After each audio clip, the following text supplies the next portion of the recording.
Hey guys, welcome back to the channel Banking Rahi. So it was day 2 of the mains preparation and I started my day at 8:07 a.m. Library जाते ही साथ और फिर इसके बाद मैंने सबसे पहले की थी अपने अफेयर्स क्लाउड की अगस्त के सेकंड वीक की पीडीएफ को रीड किया था। तो ये पूरी पीडीएफ ये रीड करने में मुझे करीब 2 से ढाई घंटा लग जाता है, क्योंकि मैं सारी सारी ही न्यूज़ को कवर करती हूँ। और बेसिक फ़ोकस मेरा रहता है नेशनल, इंटरनेशनल और बैंकिंग न्यूज़ पे, और डेज़ वगैरह तो स्किप कर देती हूँ।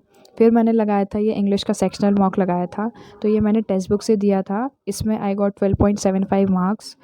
पता नहीं, इसमें तो इम्प्रूव हो ही नहीं रहा है। इंग्लिश बहुत ज़्यादा, मुझे ऐसा लग रहा है लेवल बहुत ज़्यादा हाई हो गया है, क्योंकि इसमें कुछ 2 मार्क्स के क्वेश्चंस भी हैं। मोस्टली 2 मार्क्स के ही क्वेश्चंस हैं ऐसा लगता है। सो उसमें बहुत ज़्यादा रॉन्ग हो जाता है, और 2 मार्क्स का गलत होता है तो माइनस मार्किंग भी 0.5 की होती है। सो ये ऐसा रहा। फिर इसके बाद मैंने रीज़निंग की पीडीएफ सॉल्व की थी गाइडली बंडल पीडीएफ से। सो मेंस की, मतलब जो एग्ज़ाम वाइज पीडीएफ रहती है ना, बीपीएस पीओ मेंस की, वो वाली सॉल्व की थी।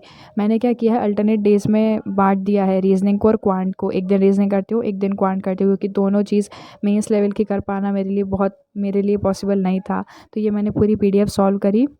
2-3 पज़ल थी और बाकी 1-2 मिसलेनियस थे शायद। देन फिर मैंने ये संजय सर की क्लास करी थी मेंस रीज़निंग की। वो ओबी पे, मतलब ऑलिव बोर्ड पे, और आर्ट ऑफ रीज़निंग दोनों पर ले रहा है, वो वाली क्लास की थी। Then I took the break. Then फिर घर आकर फिर से मैंने उनकी क्लास की थी, आर्ट ऑफ रीज़निंग की थी सुबह, ऑलिव बोर्ड की कर दी थी।